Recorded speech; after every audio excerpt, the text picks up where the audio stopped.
The Vice President was speaking at a high-level conference on Ghana's anti-corruption architecture here in Accra. The high-level conference, spearheaded by the African Union Advisory Board Against Anti-Corruption, is on a theme, Revitalizing the Anti-Corruption Architecture in Africa, Ghana's Accountability Journey. Data from the 2024 Corruption Perceptions Index and the 2022 Ghana Statistical Service Corruption Report indicated that in just 1 year, over 5 billion cedis was lost to bribery alone. The IMF also assessed that the country's control of corruption has deteriorated over the last decade. The Vice President, Professor Nana Jane Opoku-Agyeman, has therefore entreated stakeholders to recommit themselves to fighting corruption. We must legislate and revitalize unexplained world orders, extending the application to both public officials and private citizens, while anchoring the principle of reverse burden of proof in our Constitution. The revised Conduct of Public Officers Bill will onboard the views of CSOs, anti-corruption institutions, the media, academia, the international community, and all relevant stakeholders to ensure that this bill stands the test of time. The financing of political parties and national elections must be regulated through comprehensive legislation that addresses both internal party leadership selection and national campaign funding. She said the Operation Recover or Loot Oral, an effort by the Mahama administration, is a clear message that corruption will not be tolerated going forward. The launch of a comprehensive code of conduct for all presidential appointees establishes clear ethical standards from the highest levels of government.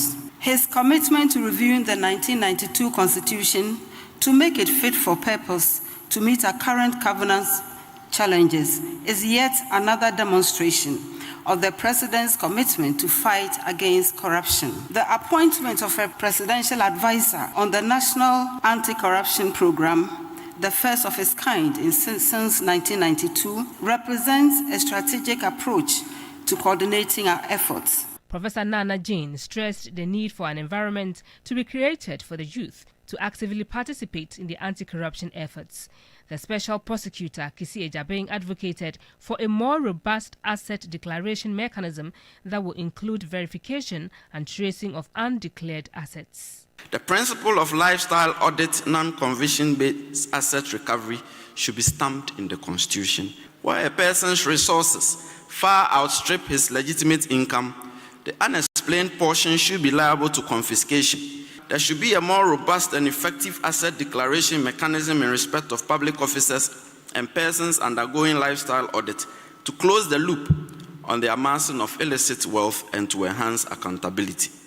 We should move beyond mere repositories to a system of verification and tracing undeclared assets. In my estimation, a publication of who has declared or has not declared his assets in the context of a workable asset verification and tracing model would be sufficient to assure the integrity of the asset declaration system. Let's have some conversation on this. Adam Senanu is a board member of the African Union Advisory Board Against Corruption and co-chair of the Citizens Movement Against Corruption. Good evening, sir, and happy holiday. Good evening, and thank you for having me.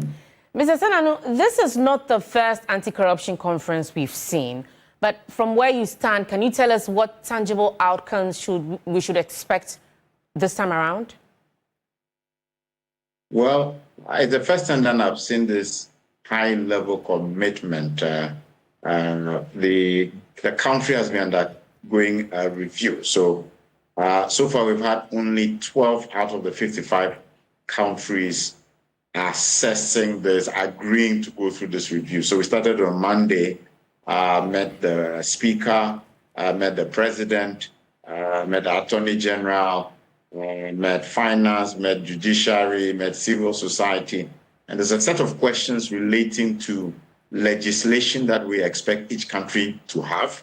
And then we have feedback on the execution of this legislation. I think that the level of commitment seen is really high.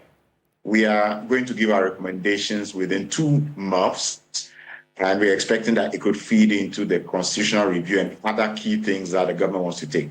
I think that we can expect much more tangible outcomes in terms of looking at improving our political party financing management in terms of a legal measure, in terms of lifestyle audits to deal with persons who are just amassing wealth criminally, and to do with other areas where sanctions have been absent, for example, relating to public officers' conduct, that will allow it to go to court and be properly adjudicated on. I think that there are some substantive outcomes we will see in the medium term coming up. Well, there are also growing calls for amendments to the asset declaration law, specifically to make declared assets both verified and also public. What should be the clear way forward? Yes, I mean, all of us, especially civil societies, agreed on that. The special prosecutor said something to the effect that he didn't think publication may be as important. But we are clear from best practice all over. If you subscribe to public office, you should be ready to undergo the scrutiny that is required for us to go to check the resources and assets at your disposal. We are clear in our minds that the current draft Conduct of Public Officers Bill, which went to Cabinet last year but was not sent back to Parliament for passing, which the President and the Vice President have both referred to, is something that should be passed into law. Within that, we will have an improved asset declaration regime, which includes both verification of assets as well as publication, as we have in sister nations like Nigeria. There's also the issue of the Code of Conduct Bill, which remains unpassed. Now, how urgently do you think government should act now that Parliament is back? I think the government has already, in these speeches, it is what I was just speaking to, I think it's as urgent as their own commitments recently to passing it has been. I remember that at the launch of the Code of Conduct, the executive policy that the president launched for his own officers, he talked about making sure that this bill is passed into law. I think that as urgently as this year, would like to know that by the end of the year, that will also be passed into law, such that we can set the tone for the appointees he has put into positions, and then to ensure that we can do much better in holding them accountable. Grateful for your time this evening, Mr. Senanu. Edem Senanu is a board member of the African Union Advisory Board Against Corruption and also the co-chair of the Citizen Movement Against Corruption. Now, let's go on to some other stories this evening. And former Finance Minister Ken Ofori-Atta has officially been placed on Interpol's Red Notice list. A Red Notice is not an arrest warrant, but a request to police worldwide to detain someone pending extradition.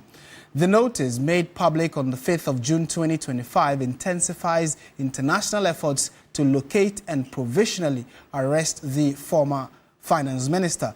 Ken Ofori-Atta is currently believed to be in the United States receiving medical treatment. The 65-year-old is wanted on charges of using public office for profit. This marks the second time Mr. Ofori-Atta has been declared wanted by the Office of the Special Prosecutor. Earlier this year, Ken Ofori-Atta was labeled a fugitive from justice after failing to comply with an official summons related to a corruption investigation, including probes into the National Cathedral project and controversial revenue assurance contract with SML, which is the Strategic Mobilization Ghana Limited. And following a correspondence between his lawyers and the OSP, he was asked to be taken off the list, which the OSP obliged. But last week or so, the OSP said that he has had to put Ken Ofori-Atta back on the wanted list because he failed to attend upon the OSP. Meanwhile, the special prosecutor on Thursday at a media engagement, like I indicated, announced moves to have Ken Ofori-Atta extradited following his failure to return to Ghana to answer questions relating to corruption allegations. Let's listen to the OSP the day he made that announcement. OSP redeclares that Mr. Ofori-Atta is a wanted person and a fugitive from justice. His name is hereby re-entered on the OSP's list of wanted persons. The OSP will take all necessary legal steps to secure Mr. Ofori-Attah's return to the jurisdiction and to answer to the criminal inquiries against him. In pursuance of this, about 30 minutes before this briefing, I triggered processes for the issuance of an Interpol red notice for the location and provisional arrest of Mr. Kenneth Nanaya Ofori-Attah in whichever jurisdiction pending extradition or his surrender. Around the same time, I dispatched a request for extradition processes to be instituted for the provisional apprehension in any jurisdiction in which Mr. Ofori-Attah may be located or found, and his extradition to the Republic of Ghana. From 20 to 21 March, when he said he was going to have the possible medical intervention, surgical intervention, upon which reckoning we indulgently said, oh, take some of the days, recuperate. So he suggested he will come between 14 to 30 May. We said, oh, take a few more days, come on 2nd June. How friendly can we be beyond this? After accommodating you, you sat by for at least 67 days when you knew your condition had changed.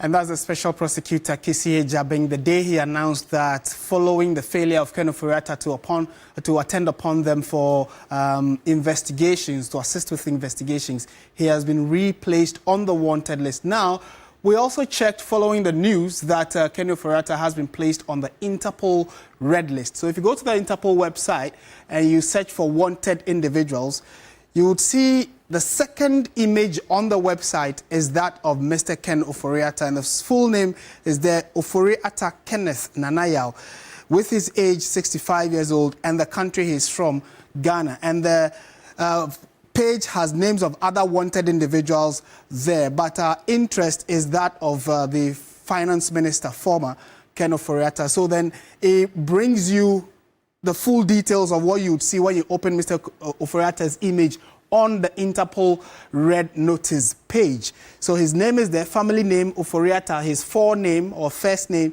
is Kenneth Nanaya. His gender, male, date of birth, 7/11/1959, meaning he's 65 years old, place of birth, Accra, nationality, Ghana, distinguishing, so then there are other parts, so distinguishing marks and characteristics or things you should see on him to know that, yes, this is actually the individual.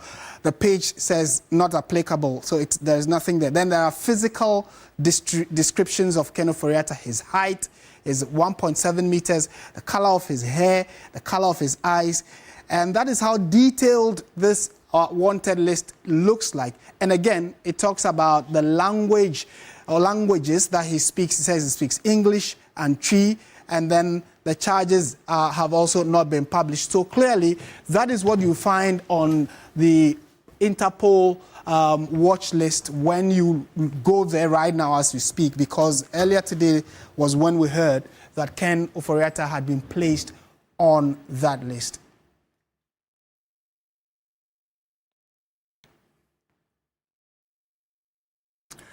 All right, so that's just by way of what we know about the confirmation that Ken Ofori-Attah is on that list. Let's speak to fraud and security analyst Richard Kumado. Mr. Kumado, good evening. Thank you for your time. Happy holiday to you. Thank you. Thank you, Marty. There are already accusations and allegations, shifting to the lawyers of Ken Ofori-Attah that clearly they have not aided the former finance minister in addressing this whole dramatic issue. Would you lay the blame there, or you think that the OSP clearly has overstepped his bounds, considering the fact that there has been correspondence between the OSP, and lawyers of Ken Ofori-Attah?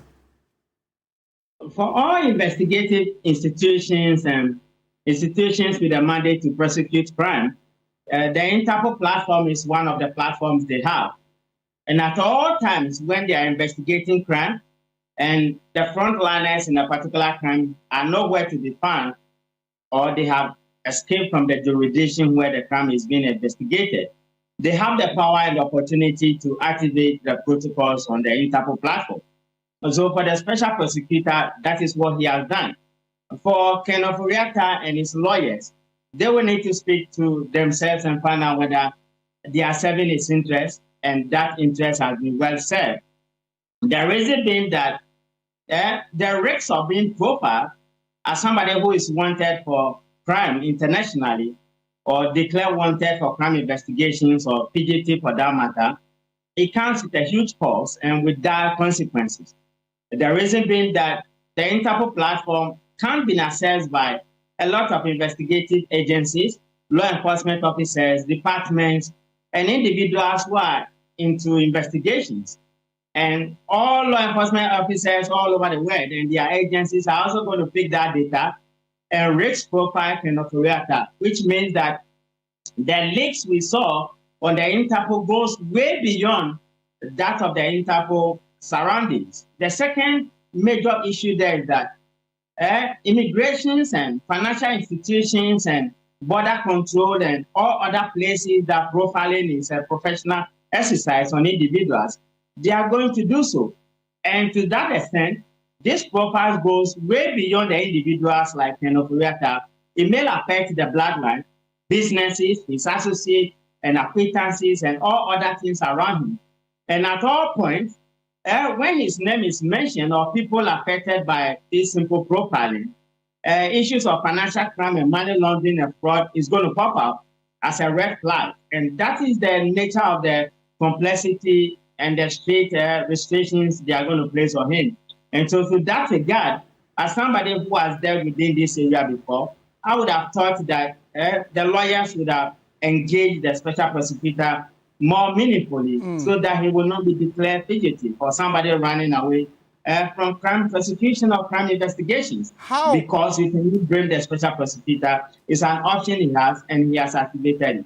How can Mr. Foriata get his name off this list? Can he, for instance, call the OSP and say, okay, I'm returning to Ghana next week or next month, and then by that, his name will be taken off the list? Or it would have to take him being arrested or seen to be arrested, then it would get his name off it? Normally, what happens is that even if Ghana as a state takes his name off, those other international investigative bodies that has his name, or financial institutions and all entities that deal with profiling, they are going to keep his name. Some can keep his name on their database for like 5 years, others will do 6 years, others will do 10 years, and others will keep his name for life. So at all point, people who are related to him or people who bear the same names or he himself will have some questions to answer, and he should be prepared for that. And that's the damage that comes with being declared wanted for crime or being put out there as somebody who is wanted or fugitive. Right. Mr. Kumado, thank you so much for giving us some security perspective on this particular issue. Richard Kumado is a security consultant. Now, the National Labour Commission on Thursday secured an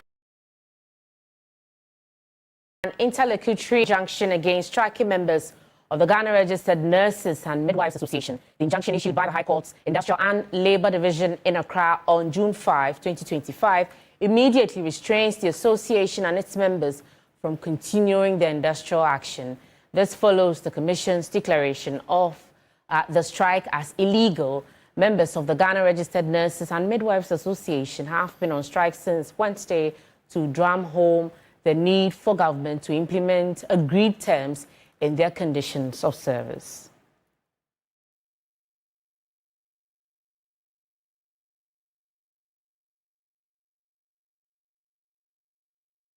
Let's go on to Zoom now. We've been joined by Tony Goodman. He is Head of Public Affairs at the Ministry of Health. Good evening, sir, and thank you for joining us. Good evening, Ayisha.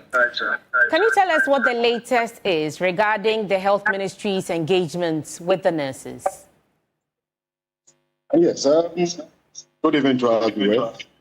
As you may be aware, we have engaged these our colleague nurses severally. We have also extended another invitation to them so that we'll be able to actually have these negotiations completed in terms of the implementation of this document.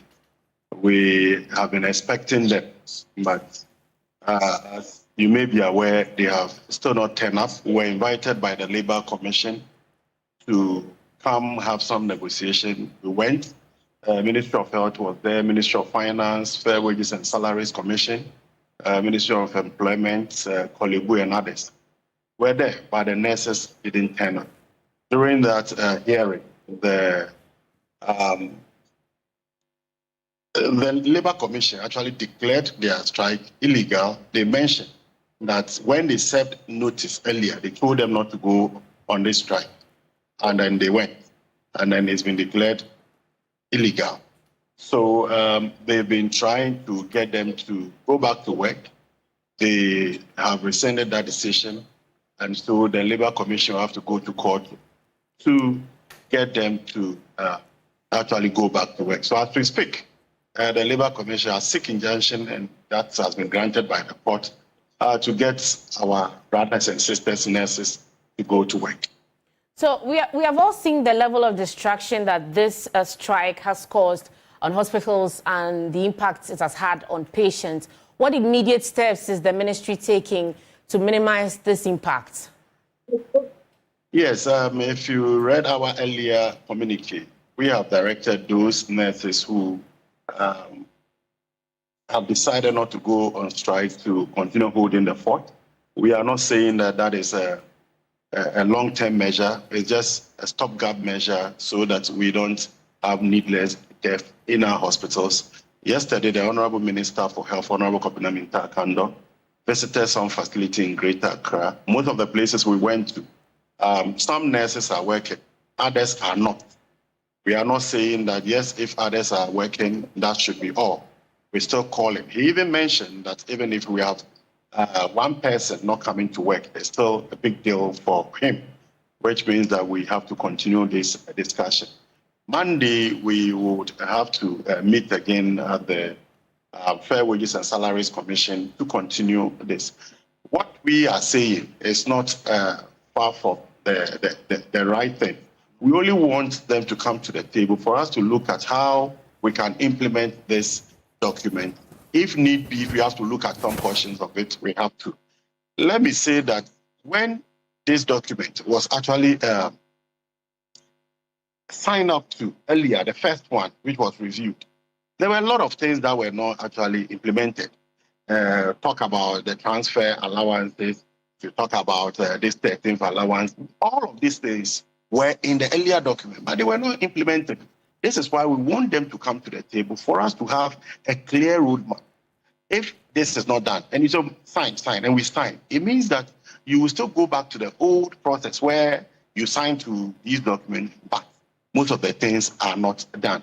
We don't want it this way. We want them to come to the table for us to agree. If it's tomorrow, we know we are doing this tomorrow. If another day, we know we are doing this. Then you have a calculated effort in achieving this particular welfare of our staff.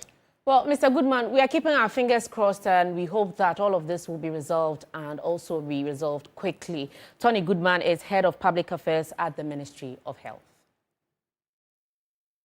You would not believe some of the strange things that happen, on days like this, which is a holiday. Well, for all intents and purposes, people are looking for meat. But guess what? A train traveling from Odona Station in Accra to Tema derailed on Thursday after it hit a cow that had strayed onto the railway line at Aveno. No passengers were injured, and Joseph Armstrong, our reporter, was there and has come through with this report. This is the very spot we are told a cow allegedly crossed the train leading to its derailment yesterday, Thursday, around 5 p.m. When the news team visited the scene on Friday, it was clear the area had been heavily encroached upon. Structures, livestock, and even vendors lined the tracks, violating railway safety regulations. Goats, rams, and cows roam freely, with some even tied directly to the railway line. Encroachment is not isolated to Aveno. This is the level of encroachment on the train line between the Odo train station all the way to Tema. This train currently has derailed, and it will take the effort of a bulldozer or a crane to put it back on track. But currently there's no access road for either a bulldozer or a crane to come in here. from Naveno through Alaju to Tesano East. The entire railway corridor has been taken over by settlers and businesses operating dangerously close to the tracks. According to eyewitnesses, the car that caused the derailment had been tied to the tracks. Its owner reportedly failed to remove it in time before the train arrived, resulting in a collision. It's like the rope was on the neck of the car, so he was holding the rope. So by mistakenly, when the train was coming, the car also want to cross the road, like the train road, and by mistakenly, the train covered it. So the way the train speed was, it was too high, so the car was also big. So the way the front tied it, you raise it and break it down and shift to the left, and it started breaking down to this place. The impact caused serious damage to the rails, beams and shock absorbers, halting train services along the line. Some squatters living nearby have taken advantage of the situation to occupy the train as their shelter in less than 24 hours. But some livestock owners blame the accidents on newcomers to the area, who they claim joined the animal trade due to the festive season. Because of the occasion, you see plenty, it's not Ghanaians, so Burkinabés plenty, everybody did it. By train coming like that, from Accra itself, where it's parked, you go see everybody. You go touch everything, go back.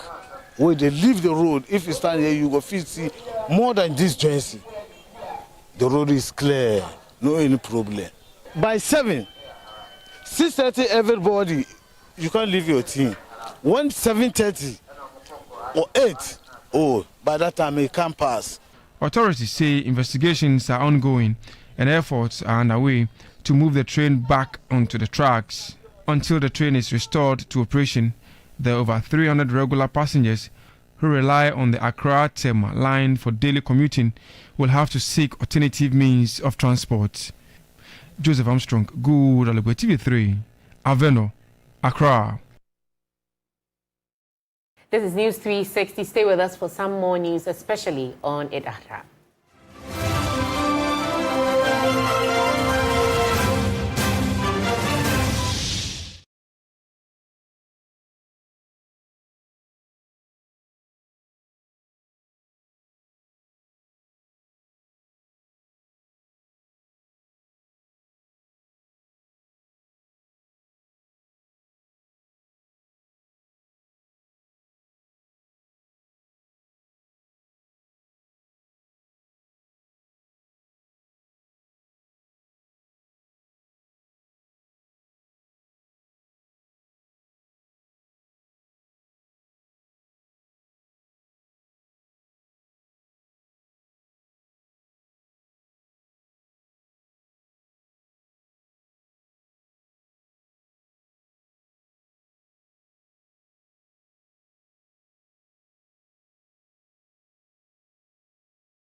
Thank you for staying with us. Let's bring you some more stories now. President John Dramani Mahama has promised significant reductions in Hajj fares by next year. Speaking at the National Eid prayers, he highlighted the government's commitment to reducing the cost of Hajj pilgrimage following the continuous appreciation of the city.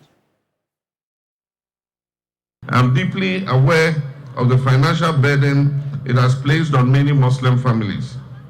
This year, despite efforts, the costs remain high, even though we cut it. But I want to assure you that we're working closely with the relevant agencies and our Saudi counterparts. And if Allah accepts our supplications and the CD continues to show the recent strength that it has shown, I'm optimistic that next year we'll see a very significant drop in the Hajj fare. Indeed, if the Muslims who went this year were going at this time, the Hajj fare will be something like 45,000 cedis.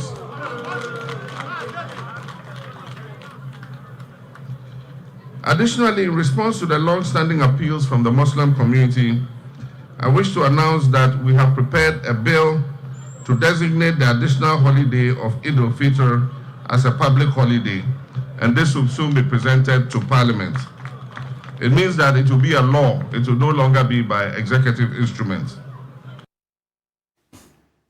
Well, there is one common sight during Muslim festivals: the hands and feet of women and girls adorned with beautiful, intricate designs. This art is called henna. It resembles a tattoo and is drawn mostly on the limbs using a natural dye. Ayisha Yakubu brings us the interesting story about the tradition and beauty of henna. Eid al-Adha is known as the Big Salah for a reason. It's not just a time of sacrifice and prayer, it's a time of celebration. For many Muslim women, it is also a time to embrace beauty, culture and elegance as they prepare for the big day. At the heart of these preparations is fashion. Many opt for custom-made dresses crafted from luxurious lace or printed fabrics, often in bold colors and exquisite embroidery. But perhaps the most cherished ritual is the application of henna. Its history stretches back over 5,000 years, with roots in ancient Egypt, India, and North Africa. Today, in Ghana and across the Muslim world, henna remains a beloved part of Eid, symbolizing joy, beauty, and spiritual renewal. I like doing henna because when you get dressed up, you look 10 over 10 minus nothing. But I don't do henna only on Eid. I do it normal days because it really looks good on my hand, as you can see.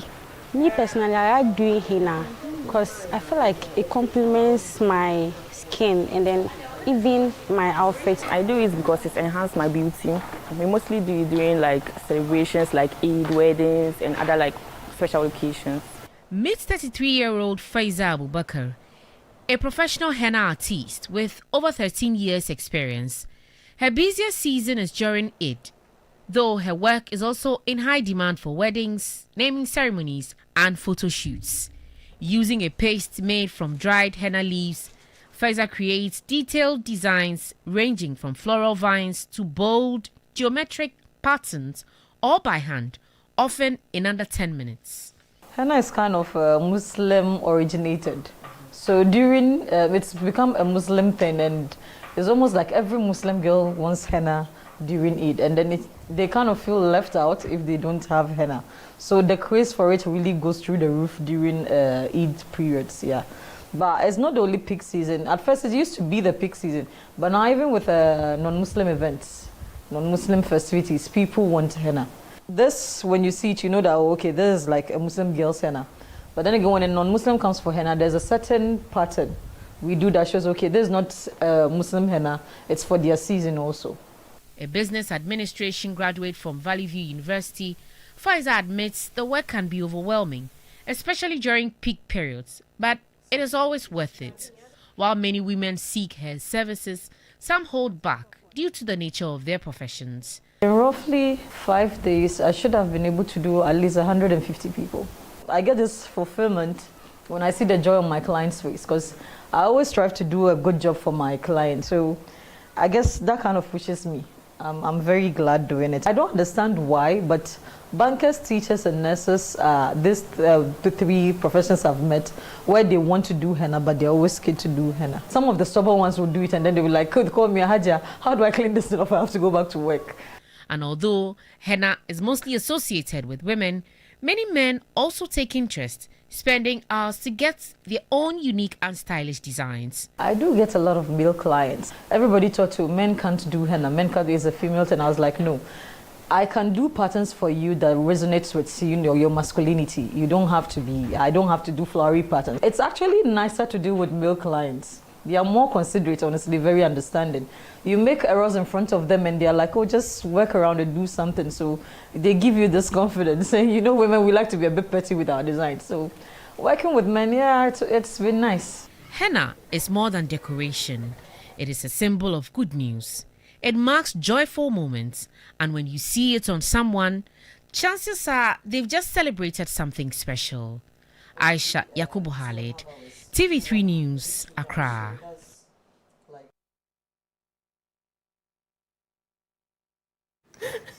Just by way of example, this is a beautiful henna on Ayisha's hands. Yes, it was done during the interview. Okay. And so this, estimately, people want to do some, you know, how much would it cost if someone has interest in it? So a single hand like this is 30 cedis if you go to the shop.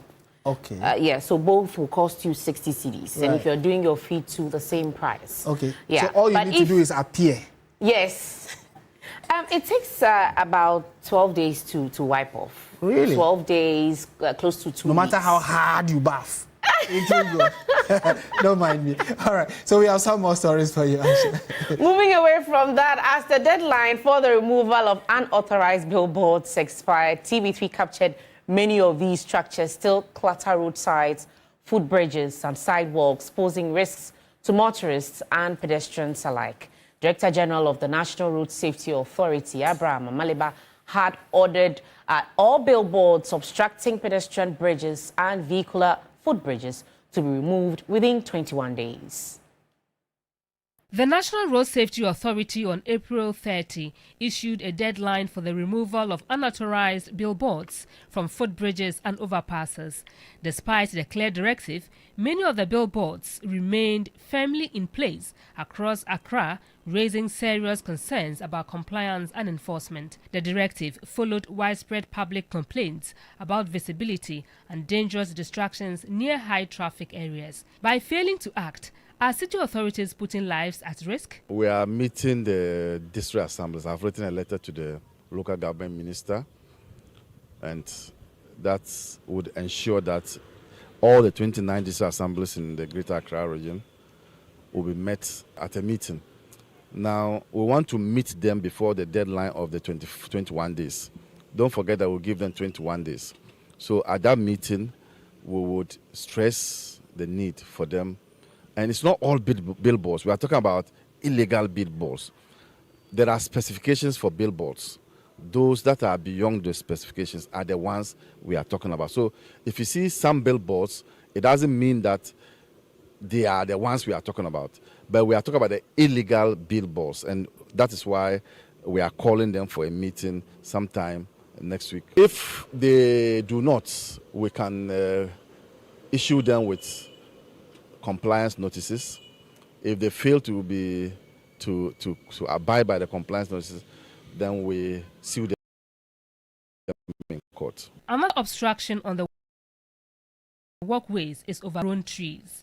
On some parts of the road, the overgrown trees overshadowed the illegal billboards. The big question remains, will enforcement finally take hold, or will unauthorized billboards continue to dominate Accra's streets?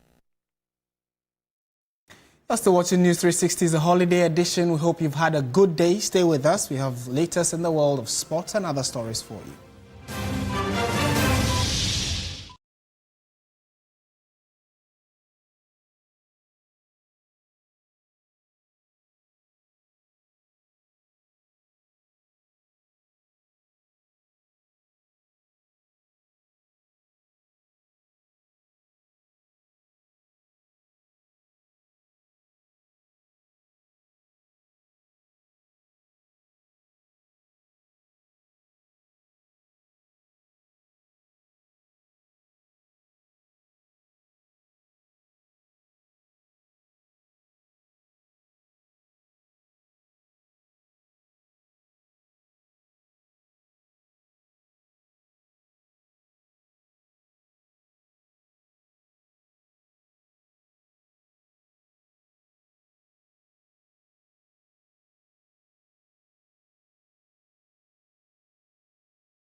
Hello, good evening and welcome to the sports segment here on News 360. My name is Belisha. Now, Ghana's 100-meter record holder, Abdul Rashid Saminu, has revealed that he's still considering between going professional on the tracks or furthering his education after recently attaining his first degree at the University of South Florida. In an exclusive interview on Sports Daily, the 2024 Olympian says he's keeping his options open.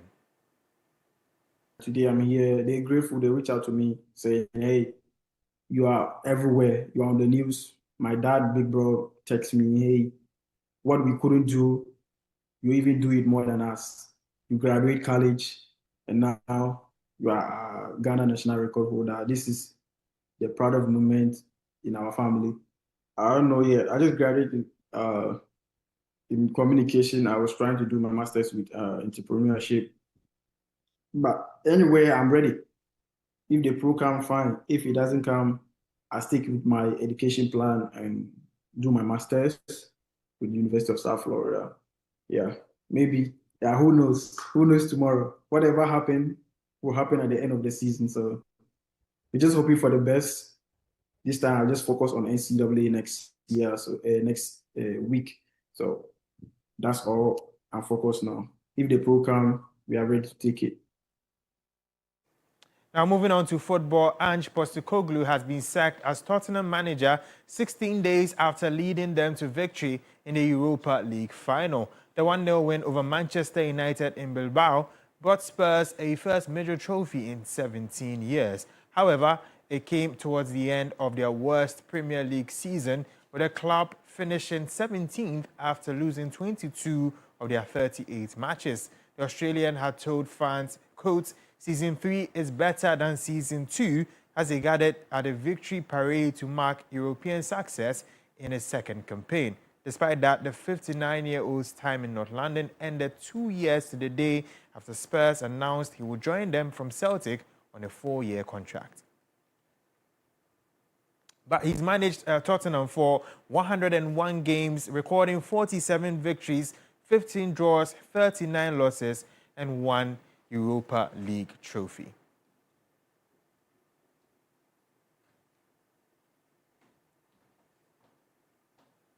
Now let's go to the world of tennis, where defending champion Carlos Alcaraz moved into his second successive French Open final after Lorenzo Musetti retired injured in the fourth set of their semi-final. Now the Spanish second seed Alcaraz led 4-6, 7-6, 7-3, 6-0, 2-0 when Italy's Musetti, aiming to reach his first major final, was forced to end his match early.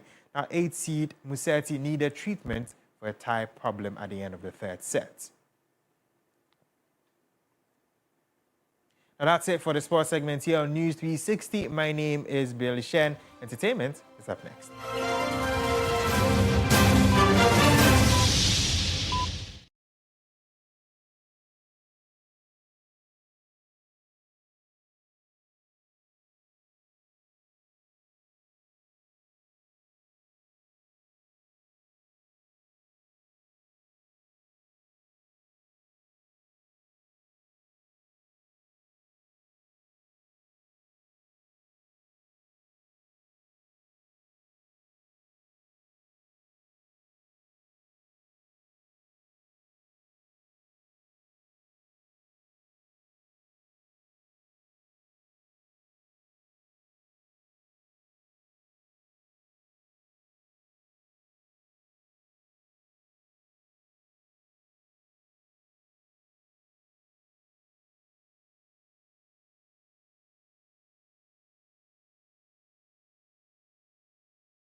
Lifestyle, powered by 3 Entertainment.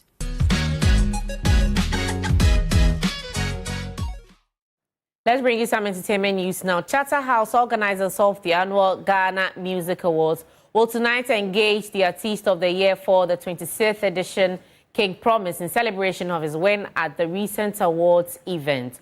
Scheduled to take place at the Palms Convention Center, the event, dubbed A Night with King Promise, will also witness the presentation of all the plaques to all the award winners, which will have their names embossed on it. Let's go to my colleague, Ajwa Noella. She's at the venue currently. Ajwa, tell us about this event and tell us where you are. Palms Convention Center. And welcome event to the dubbed A Night with King Promise will also witness the presentation of my name is all the Noella, plaques and to tonight all I'm the award reporting winners, from the which Palms will have their Convention names. Center.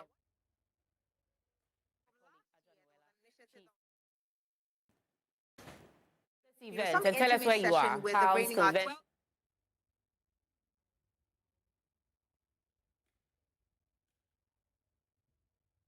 Every single awardee from that night will be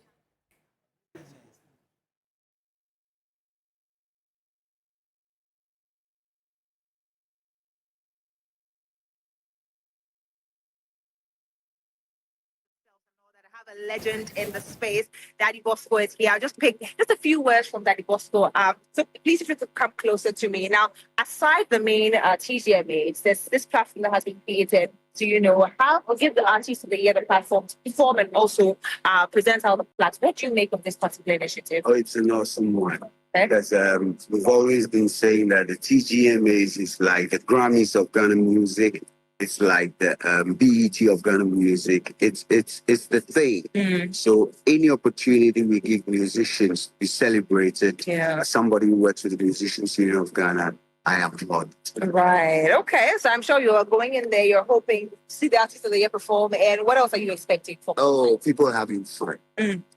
Okay. I'm sure you're going to be having fun yourself. Well, Steph, we'll definitely catch you aside. Thank you so much for talking to us. Also, I've got Scott Evans, and he's going to be performing tonight as well. Please shortly, bless us with your presence. You know, we like how you're looking. But you're about to go in there and perform. First of all, what do you make of this platform that has been used aside the main TGMAs? What do you make of it? I think it's a very important platform. Of course, normally when an artist works so hard and at the end of the day, he's crowned artist of the year, and we don't get to feel him personal, I think it's but tonight we'll be here to experience the king. Who has promised us a beautiful performance tonight. So, Well, I mean, Ajwa, I'm sure you bring us all of the highlights of that event subsequently. Ajwa Noella there at the Palm Center, bringing us up to date on some TGMA plaques that are being given to award winners. And that's our package for this holiday edition. Thank you very much for watching. I am Martin Aseidu Dartey. And I'm Ayisha Yakubu. Barka da Sallah.